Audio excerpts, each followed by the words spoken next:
Okay, well, we are going to get started, everyone. Happy Wednesday, and thank you so much for joining us for our October My Career Story. We appreciate those who are online virtually and also those that came in the room as we highlight another Omaha community member and learn about their career story. So this month we have David Pollock in the room with us. I'm going to give a brief bio about David, and then we will begin his journey. Once again, if you ever have a question that you want to ask online, feel free to type it in the chat and we will bring those up throughout the presentation. So let us begin. David Pollock is a husband, father, and business owner whose goal is to help current and future Black and Latinx technologists collaborate and innovate in order to grow both personally and professionally. David obtained his master's degree in organizational leadership from Bellevue University. David's technical experience includes certifications in IBM Cognitive Analytics, Grow with Google app development, and drone software development, as well as software such as AirSim Unreal, Engine 4, and languages such as Java and Python, along with many others that I can't pronounce very well, but has a great list. Before starting Code Black, David worked for 3.5 years as a fatherhood coordinator and 4.5 years as a college success advisor. After a successful career in coaching, mentoring, and developing programs, David now leads a community of Black and Brown people in technology to impact the very community they live in. Code Black is a nonprofit organization that focuses on fostering collaboration and sponsorship between Black and Latinx people who are emerging and experienced professionals in technology in the state of Nebraska. David is always available for community networking and for business collaboration. Everyone, please welcome David Pollock.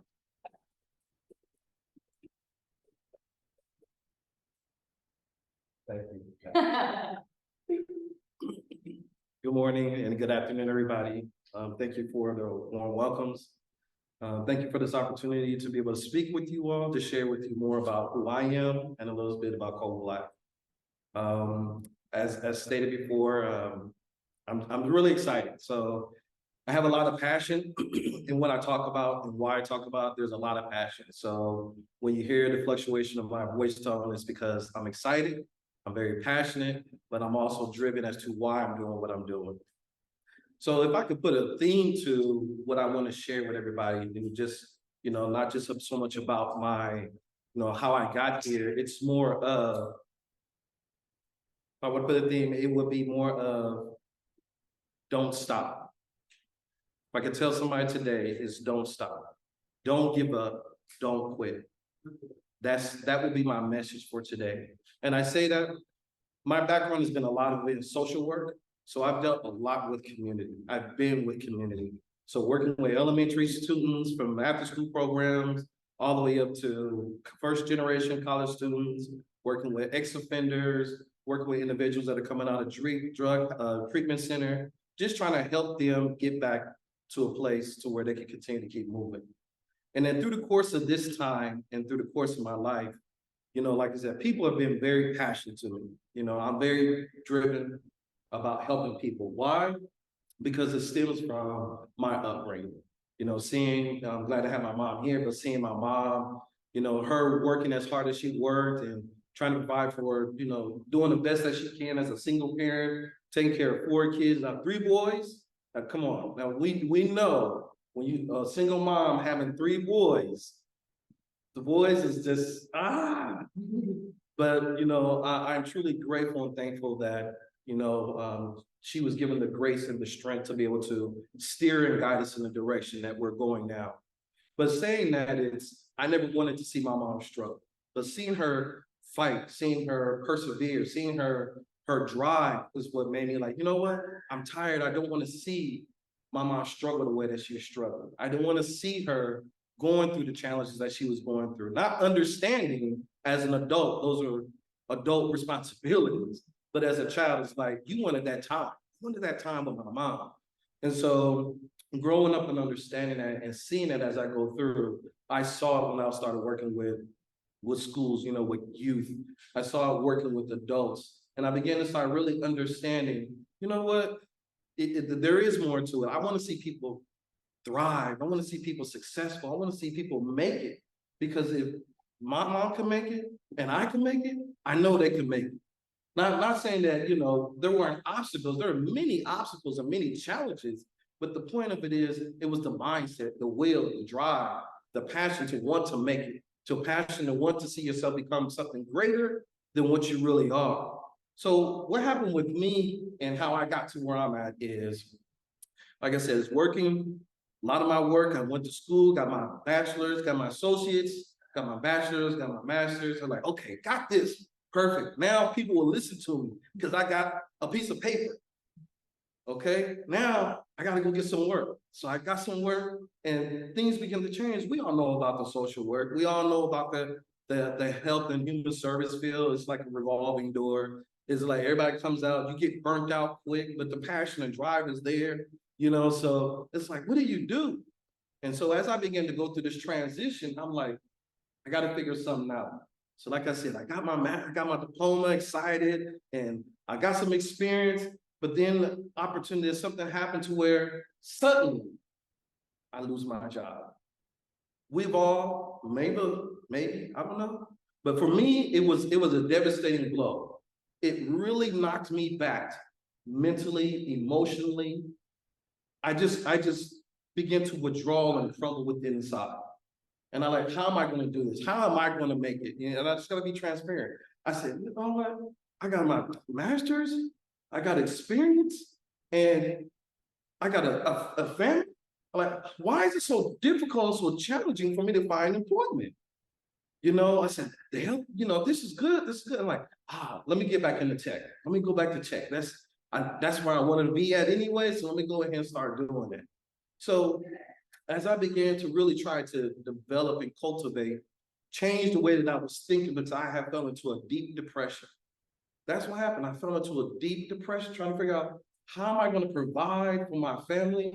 And listen, you said I need a degree. I got a master's now. You won't accept that. You said I need experience. Well, I got experience, but you won't accept that. So what do I do? Where do I go? How do I start over? And that's where I see a lot of people are at throughout the course of my life and have an opportunity to work with them is they hit this spot and it's like, where do I go from here?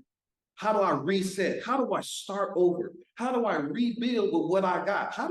The house might be burnt, but there's still stuff in the rubble that I can take and keep building off of. It's not always easy. It's not. You may not have the support. You may not have the resources, the access to the resources, but those are all the things that I was experiencing. Didn't have the access. Didn't have the resources. Didn't know who I could go call on. Didn't know what they say, go to this person. I go to this person and they give me very little help. Or the help that they give is so vague, it's like, what? What am I supposed to do with that? So I began to say, okay, I'll tell you what. And it kept going back. I kept going back and I said, you know what? My thought kept going back, if my mom can do it, if this person can do it, if that person can do it, I know that I can do it. But the question is, am I willing? Am I willing to get up and go after? Am I willing to change my mindset? See, our mindsets, where we are now, our mindsets got us there. But we got to change our mindsets to get us to another place. That's how we keep evolving. So when I got into, a friend came to mind and said, you know what?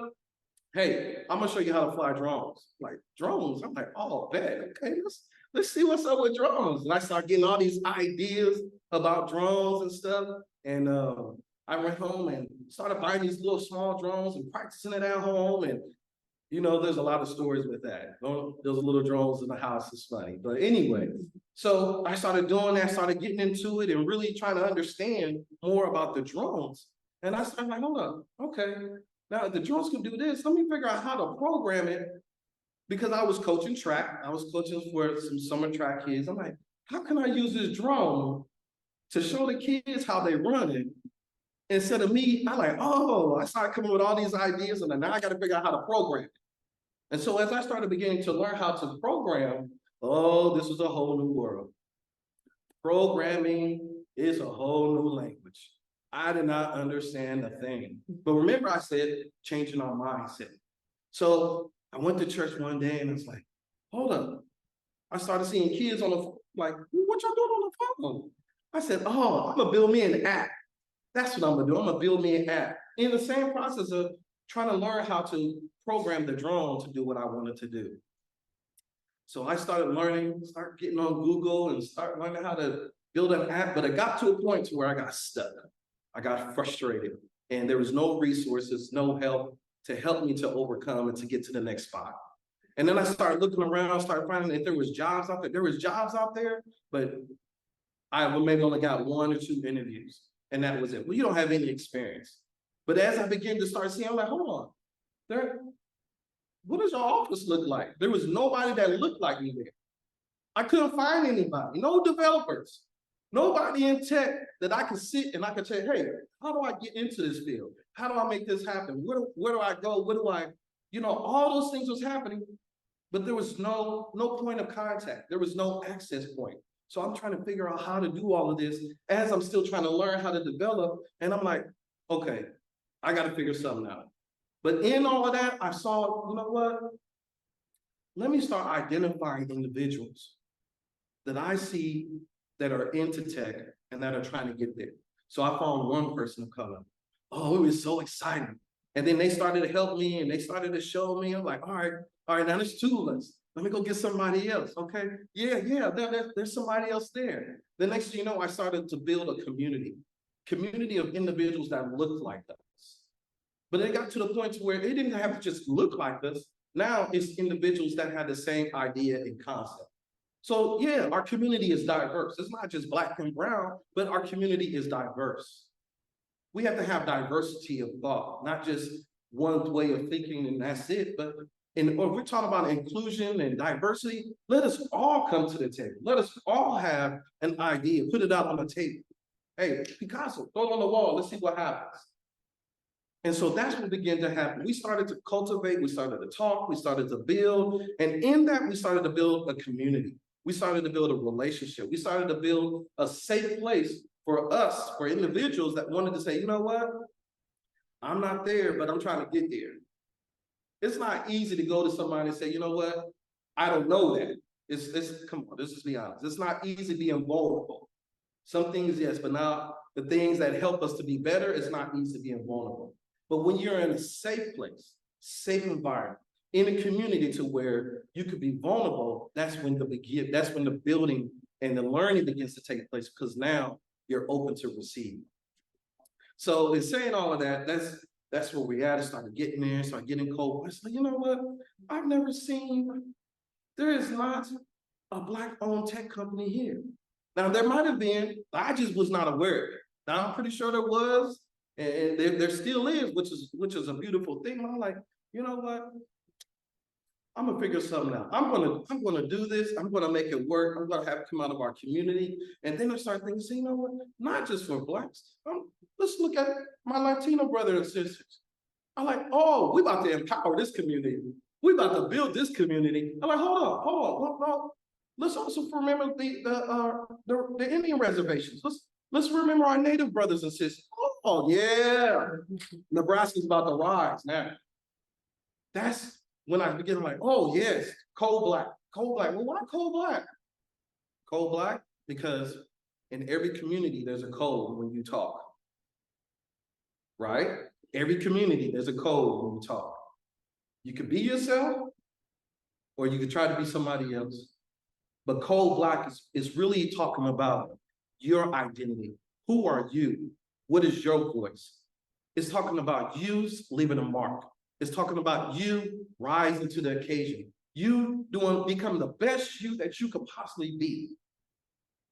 Cold black is not a negative thing. Black is not a negative thing. From my understanding, when you come to accounting, black means you in the positive. Am I right? A lot of things come out of the darkness. So look at the black as a positive thing. It's not a cultural thing. This is a societal thing. This is everybody. Now it's gotten to the point to where it's not just a black and white issue, it's a social issue. We need each other. That's where we're at. We need each other. Yes, technology is booming. Yes, technology is fast, is growing. Look, it's healthcare, technology, and also infrastructure. Those are the fastest three that's happening right now.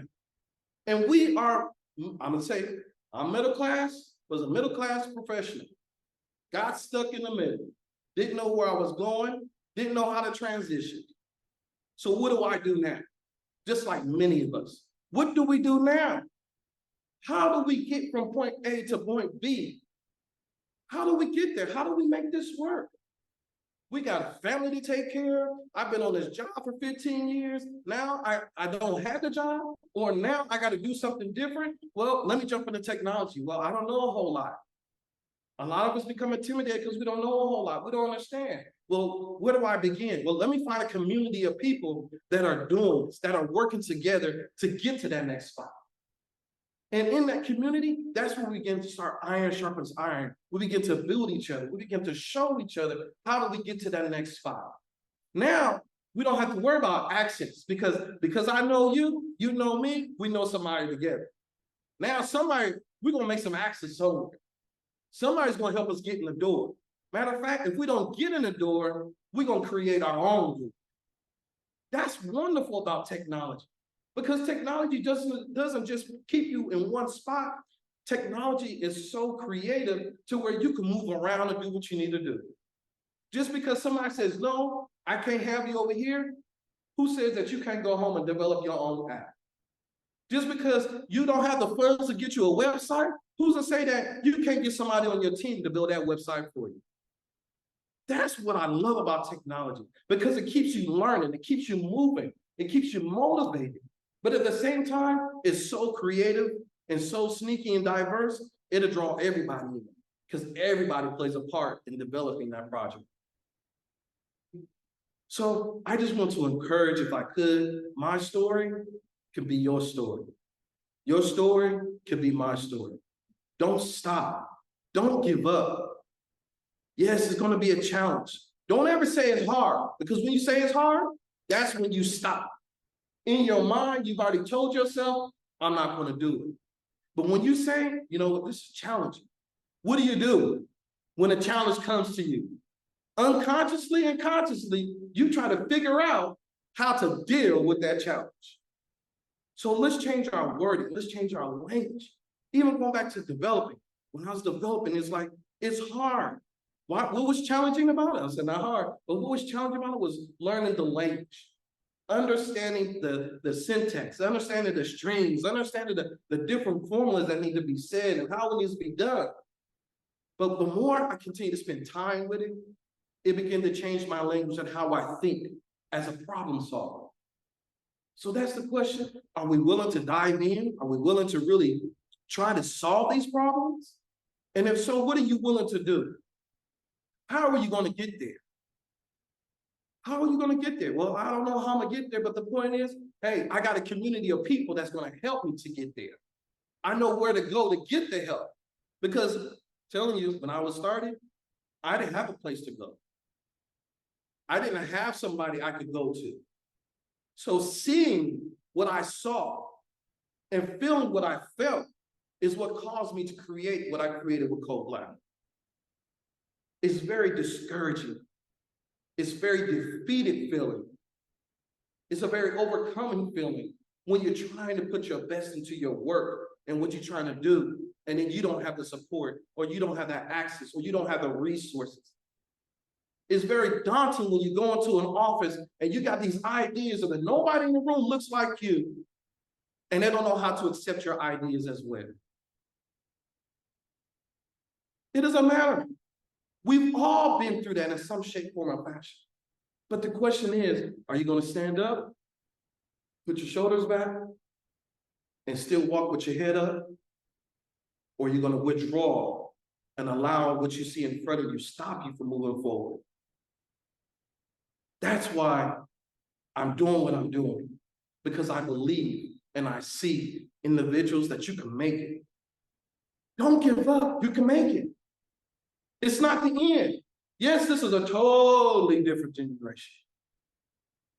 But this generation needs us as well. We have lived experiences.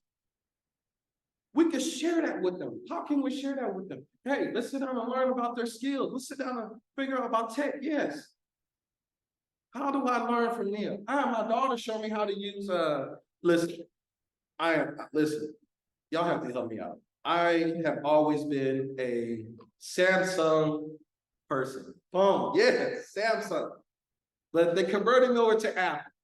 Oh, it hurt. It hurt. Oh, oh, it hurt. But I have my daughter have to show. I'm like, you got to teach me how to use this phone.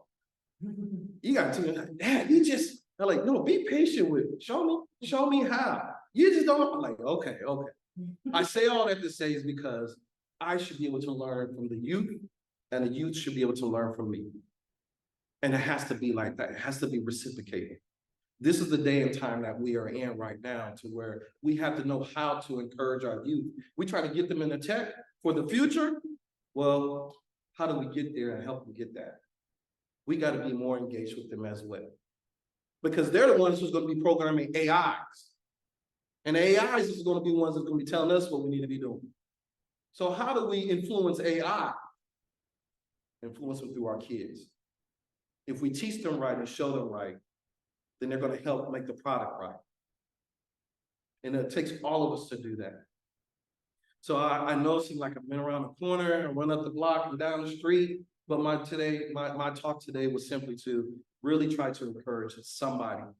I don't know who's being challenged. I don't know who's going through, obstacles. I don't know if you're in between jobs and trying to figure out what you're doing and you're tired of it. But hey, if technology is a spot that you are interested in, you know what? Code Black has a community to where we'll be glad to embrace you. We're not over here preaching. We're not doing any of that. We just created a community to where you are able to say, you know what? I don't understand none of that. You got to start me from ground zero. We'll start you from ground zero and we'll build you up. But we got to do this together. You have to be a willing participant as well. You have to be the one that say, okay, I'm going to go do my due diligence and practice it myself. And this is where we begin to work and help each other. I'm going to encourage you. I'm going to show you. I'm going to push you, but it's going to be up to you to do the work. So with that, I thank you very much for that time, this opportunity to be able to share with you all about who I am, how I got here, and why I'm doing what I'm doing. So I'll open the floor for any questions if anybody has any. Thank you. Yeah, I'm kind of curious as to what your first job or your first real job or second job, kind of some early working history and what you learned from those early jobs. In tech? Or yes, I could tell you. Let's see here. How far back do I want to go? Go all the way back. You know, we have a lot of people that are going to be watching this. Okay. Getting their first job, so. Okay. So I want to say my first job, yes. My first real job was working at an alternative school. And working at an alternative school, it was very challenging, but it was also, I want to say refreshing, but it was encouraging. You know, there was a lot of young people there. Of course, one thing that got me was the lack of fatherhood, the lack of fathers that was not present, and so me being there and understanding the importance of a father figure or somebody like that being present to give guidance and structure was very important to me, and so I started off with that. So in an alternative school, I was there building up, helping build up young people. And that's when I began to really start understanding where they were coming from, because I was once there. And so from there, I went on to after school programs. So the after school programs is where I was working with the kindergarten kids all the way up to 6th grade.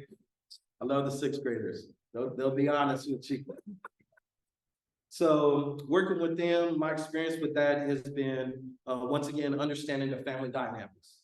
The families that are really coming in, the after school programs, those who have, those who do not have, but also once again, as a Black man, standing in front of them as a positive Black man, standing in front of them is what I felt has made the greatest impact. Is because they didn't see a man, they didn't see a person of color that looked like them in front of them. So when I was there, it was always encouraging to me to be the best person that I can be for them. You know, give them the guidance and the direction that I could. So that's, like I said, that's where my passion is. It's really being an example, being a guide for these young people. Then I went to, the other one is working with ex-offenders. That's another population I love. You know, like many of them, like many of us, you know what? How do we do? What do we do? Do I steal a loaf of bread to feed my family? Do I, you know, we all come across some type of challenge to where we got to figure out how to work through and how to deal with it. And unfortunately, you know, working with these individuals, you know, they're very intelligent. Oh, listen, these are people too, very intelligent, very articulate.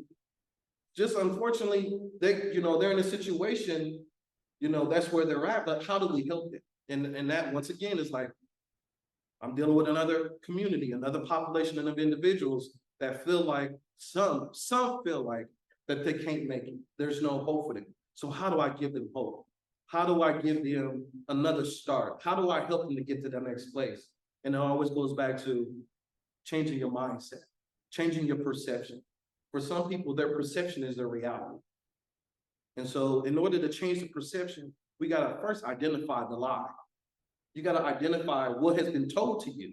If somebody told you that you couldn't do it, if somebody told you that you wasn't capable or qualified, well, let's identify that. Is that true or is it not? Show me proof. Give me evidence that you can't do that skill set that they said that you can do. And then when you identify that, show them that, hold up, there's a lie. Okay, now that you know the truth, let's start moving on that.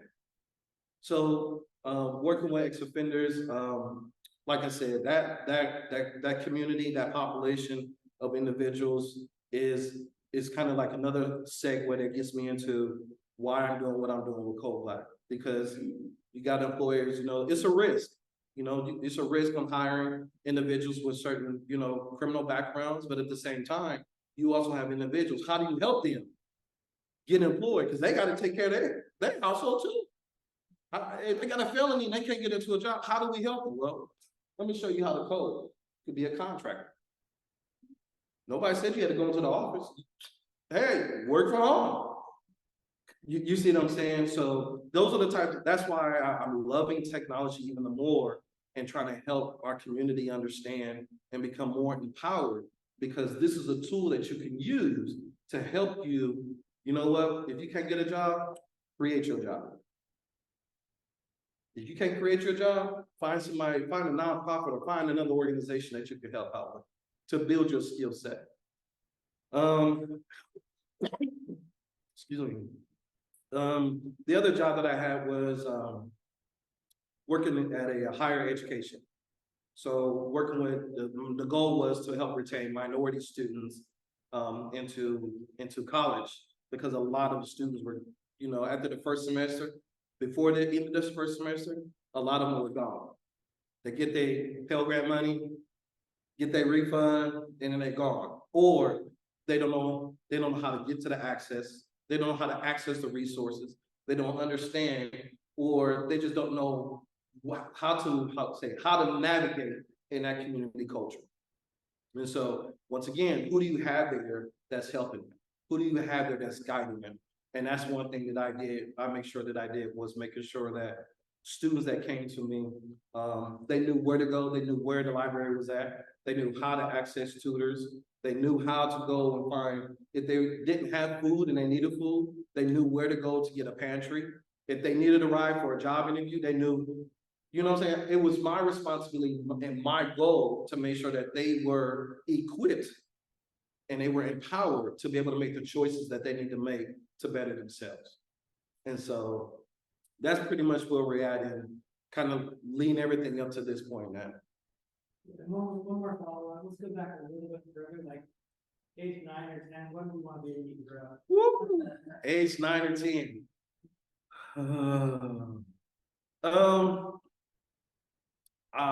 Yeah, you would ask me that. Honestly, I really wanted I wanted to either go into the military and I wanted to go to either be a drill sergeant or go to special forces. That's what I wanted to do. And then I digress and say, you know what? I'll be a U.S. Marshal. And then I digress and say, you know what? Let me go to the FBI. I said, you know what? I'll just be a police officer. So, and right around there, that's where my desire, that's what I really wanted to be. I wanted to be in some type of law enforcement. And I felt like that simply because of things that I saw in my household, as far as when it comes to protection and safety. That's why I wanted to go that route. And more so, like I said, people. It was just a desire to want to help people. Yes, ma'am. A couple questions coming in the chat, and so one of them is, if you've ever experienced imposter syndrome, if so, how you overcame it? Ooh, imposter syndrome is for real. Can I tell you, for real? Oh, how did I overcome it? I'm gonna be honest with you. I overcame it by being honest with myself. That's how I overcame it. And what I did was, I knew what I knew, and I knew what I didn't know. So when people ask me, can I do something? I had got to the point of not being afraid to say, you know what, I don't understand it, but if you give me some time, I'll get back to you. You know what I'm saying? But those things that I did know, I had to be confident in that. I had to be confident. Well, can I explain what I know? Yes, I can explain. So overcoming that imposter syndrome there's a lot to that, because you're still looking at, I'm just being transparent. As a person of color, you're looking at microaggressions. You're looking at who you are as a person. You're looking at making sure that your voice tone, you're not saying it in the right, you know what I'm saying? You're saying in the right voice tone, you stand in the right way, you know. You got to analyze all this stuff as a person. You asking me how I overcame it. I had to analyze myself. I had to analyze the room. And when I got to the place where I got tired of trying to prove something to somebody, that's when I said, you know what I know, so I'm gonna do what I can do. And what I don't know, I'm gonna go learn it so I can be better at it. So I hope that answered the question and helped somebody else. That's how I got through it. Yeah. Yes, ma'am. So you talked a little bit about vulnerability and the data to prove that you have created a safe environment for your students. I was curious, how did you create that environment? How do you make sure your instructors are creating that environment? How do you make sure that peers are also creating that environment for each other? Okay. The way that you asking what is the secret sauce? That's what you asking. Somebody put her up to this. No, to be honest with you, I would say the secret sauce is relationship. And creating that environment. How quick can I build a relationship or rapport with somebody? How quick can I build trust? Especially when you're coming into a community that really struggles with trust and struggles with being vulnerable with each other. So me working and having a background that I have and working with people, I've learned how to quickly build trust and quickly be vulnerable. I know where my weakness is at, and I've accepted that. And I'm not afraid to tell some people, some individuals, hey, this is where I struggle at. But if you allow me to help, I can help you get to the next spot. And a lot of us, we don't want to do that. We don't want to show our vulnerability, because vulnerability looks weak, but vulnerability is also strength. Because it lets the person know, as well as you, that you are an overcomer. And I'm not saying you got to spew out everything, but the way that I do it is, I first build a relationship with you by identifying who I am and understanding where you're at, and begin to speak life into you. And when I say speak life into you, by our conversation, there's things that I'm listening for and that you say, and then I take that and I add life to what you're saying. And so when I add life to what you're saying, then that begins to start to have that conversation and that relationship. And it takes time. You know, I'm not expecting you to come into the room and, oh, this is the safest place ever, because it's not always going to be like that. But the key thing is building rapport, being vulnerable, but being transparent as well. Just because I live in North Omaha doesn't mean that I gotta think like everybody else around me. And it's okay to be like that. It doesn't matter where part of the city you live in, but the point is, are you willing to be that person that somebody needs in that time of need?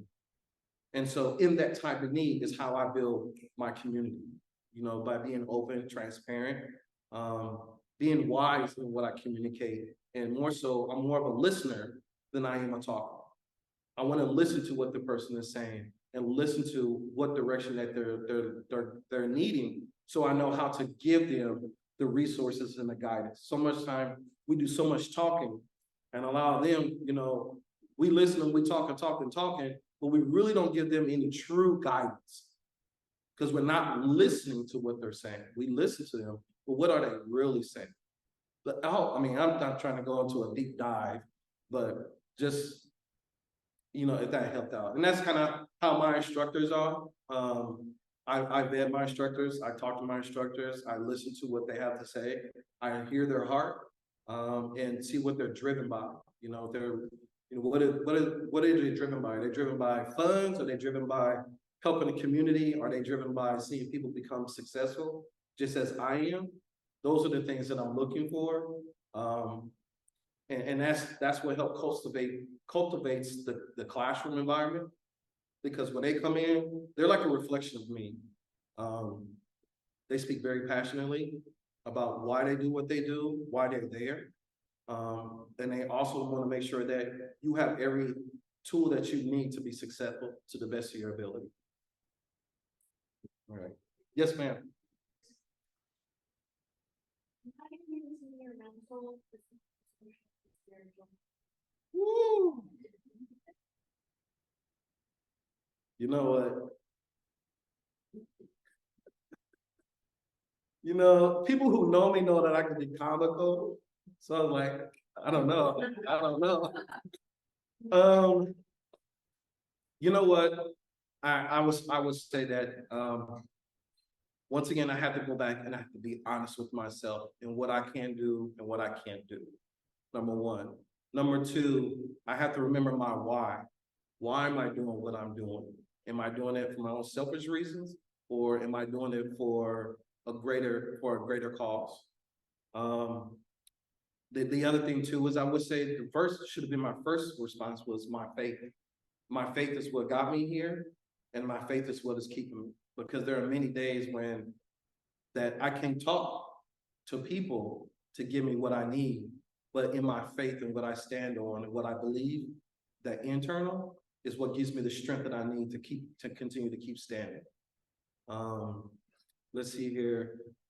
Health wise, you know, I love to go. I'm a nature person, so I love to go sit in the park.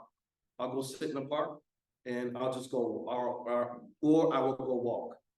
You know, sometimes I'll get up, go to the Y. My sister will be on the treadmill, but I'll go walk. I like to walk. When I walk, it helps me to process. It helps me to think, and also helps me to kind of just exhale. Also have two grandboys, two boys, two grandchildren, and I love them when I see them, and I love them greater when they go. So, but no, they help me to relax. My family helps me to relax. So to answer the question, to get to the point is, my family helps me out. They help me to stay grounded. The other thing is my faith. My faith helps me with my internal man. When I can't talk to somebody, it gives me the strength to keep going. And also I try to find time to just step away and just drop everything. I have to be willing to just drop it. That means I'll turn off my phone for a minute and I'll just go sit in a dark room, I guess got to deplug, unplug everything for a minute. And just so that I can really bring my mind in, because there's a lot of noise going on. And so if I don't stay healthy mentally, emotionally, and spiritually, then I cannot continue to carry this train that I'm pulling. Yes, ma'am. In your opinion, for your life, what has been like the biggest tech advancement that you've seen? It has been like, iPhone? Has it been ChatGPT? What would you say has been like, holy cow? The biggest tech advancement? Yeah. Um. Mm. Mm. I'm torn between AI and social media. Social media has changed our entire society. And AI is on a move next. And if we are not equipped to understand the biases that AI has, then AI will continue to do the same thing that social media is doing. When you say biases, you mean a person creates it Exactly, and their biases. exactly. Yep. Mm-hmm. Because machine learns by what you put into it. And the question is, who's putting it into the machine? If there's not enough diversity in thought going into that machine, then what is that machine thinking? It's only thinking one way. That's my opinion and my thought on it. So. Any other questions? Yes, ma'am. I'm about to charge these folks on here. Listen. Buffalo Wild Wings.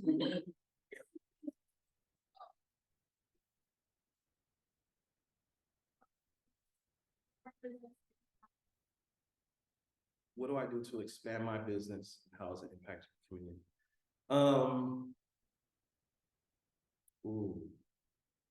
Expanding the business, I have to be very careful because with technology, the way technology moves and as fast as it's moving, you want to try to keep up, but at the same time, I also have to be mindful that I have to build capacity in order to stay with what's going on. And so I am building Code Black. And so in ways I'm building Code Black is I'm seeking out more instructors to be able to offer more classes. And I am developing what is called a online learning system to where you don't have to just be in person. You know, if you're in Lincoln or if you're in Fremont or, you know what I'm saying, in Kearney, you should be able to get online and still be a part of the community and learn what you need to learn to keep moving. So that's what I'm doing now, and I'm working towards and building that. The other part of that building is I'm also starting to dive off into working with youth as well. And so with that component, it's not so much about training them on how to use technology. There's going to be a part of that, but it's going to be using technology to help them with social emotional development. Individuals that's dealing with trauma, how do you use technology to help them process and deal with that trauma and that social and emotional development? And so that's one aspect of how we're evolving and how we're growing. The other aspect that we're growing is we have partnerships with, we're working with Huddle, we're working with ConAgra, we're working with Capstone IT, where they've interned some of our students already to give them the experience that they need to have, that they're not able to get right now, but they're getting the experience so that they can get their foot into the door. And the way that I'm impacting, the way that Code Black has impacted our community, I can tell you right now, we started off with 5, right? As of today, Code Black has had the opportunity to serve right about 150, 175 individuals in our community. So what that means to me is that there are people that want to learn and they're trying to grow. So how do I continue to keep feeding it so that they can get access and the resources and the support to keep doing what they're doing? So we're growing. It's just building, continue to build capacity to get more support, support from our community. We're looking for more space so that we can have more classes. We're looking for mentors when it comes to career coaches. Like I said, transitioning from one career path into another, you got to have that coach to kind of help you navigate. You got to know how to have that right resume. Has anybody ever had a technical interview? No. So if you went to a technical interview, you're like, I don't even know where to start. And so that's where it's at. So we're that medium place to help transition you from this place to this place. So I hope I answered that question. All right. You're talking about the community. Man, I'm about to charge you. I'm about to charge. No, man, no, go ahead, man, go ahead. Just talking about community and Omaha in particular, sounds like a lot of collaboration with local businesses. Is there anything unique in the business ecosystem here, to help entrepreneurs or folks that may be looking to relocate their business to the Omaha area? Is there anything unique? Unique or anything you'd like to highlight, just in Omaha in general? Yeah, I could say, you know what, there are a lot of resources, there are a lot of resources popping up, and there are a lot of resources in place to help with those that are trying to start a business or those that are in business that are trying to expand. I most definitely would say this is the time to where you really need to tap into whatever resources are there. You know, I'm going to be very, very candid about this. There's some free resources. Take those free resources, but there are also resources where you're going to have to make an investment, and you have to be willing to make an investment in where you're trying to get to.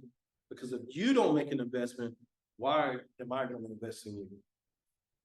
That's just a question. I mean, if you don't show that you're invested in it yourself, then why is anybody going to invest into you? Did I answer your question? Yeah. Okay. We got another question? Okay, so, where does the class offer students, and then how long is the curriculum, and then where can people find out more about class offerings and curriculum?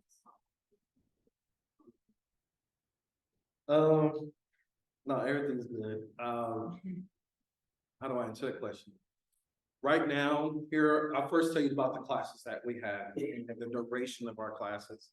So we start off with intro IT. Our intro IT, we use CompTIA ITF as a base. And CompTIA is a nationally known training institution when it comes to technology.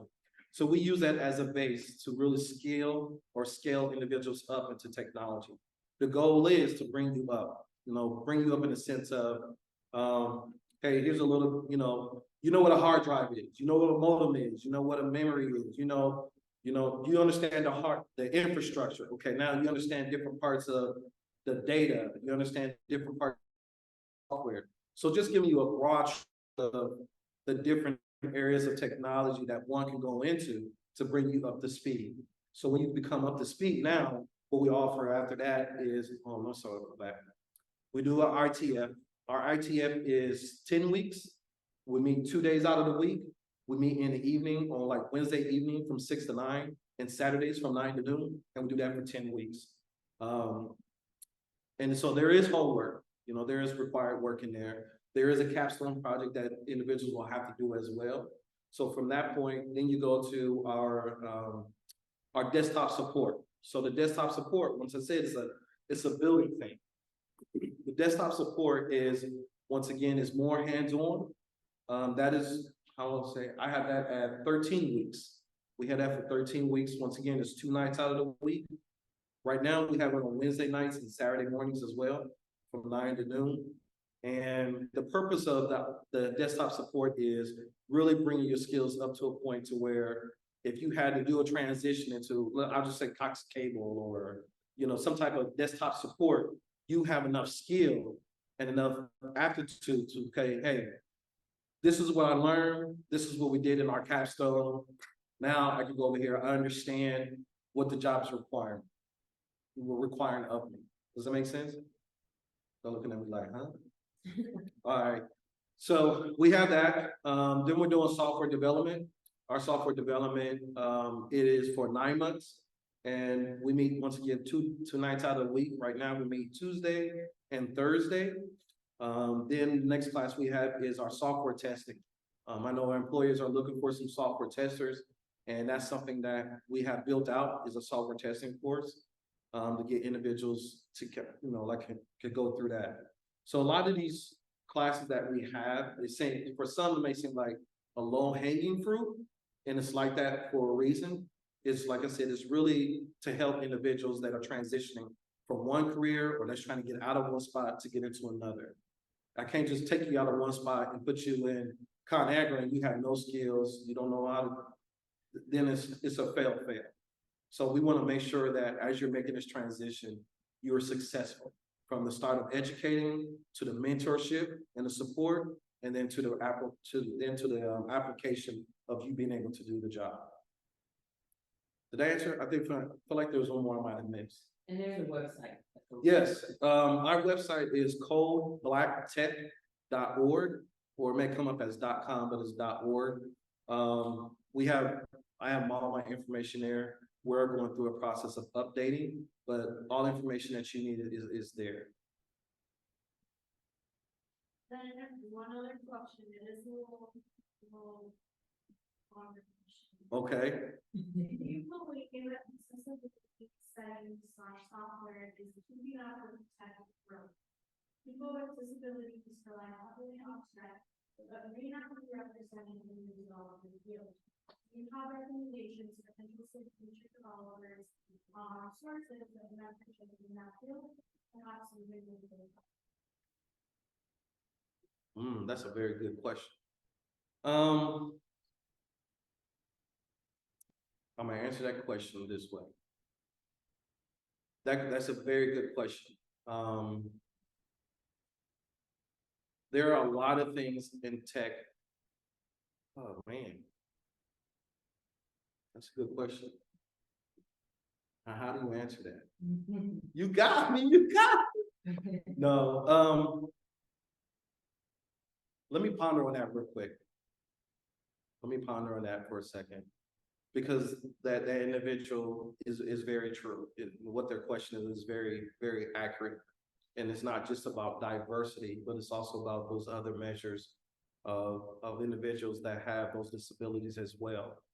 And I will tell you this and be very frank with you.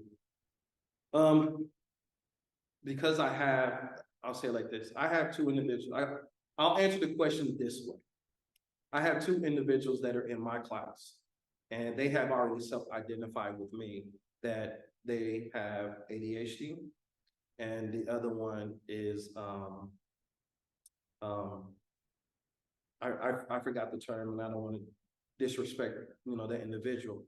However, they always look at it, and I always look at it with them as this is their superpower. Don't look at it as what people look as your deficiency or your disability as a negative. It's really this is your gift. Can't nobody do this gift but you. You're designed to do this gift, this particular gift. And so those individuals I find to be very, very driven, very focused, very intentional. And in saying that, what I like to do is continue to work with those individuals in helping me to make sure that all voices are being heard, because that's very important for me as well. It's very discouraging when, you have individuals like that and they're being overlooked because of the stigma behind of the label. But, to answer that's the best that I can say right now.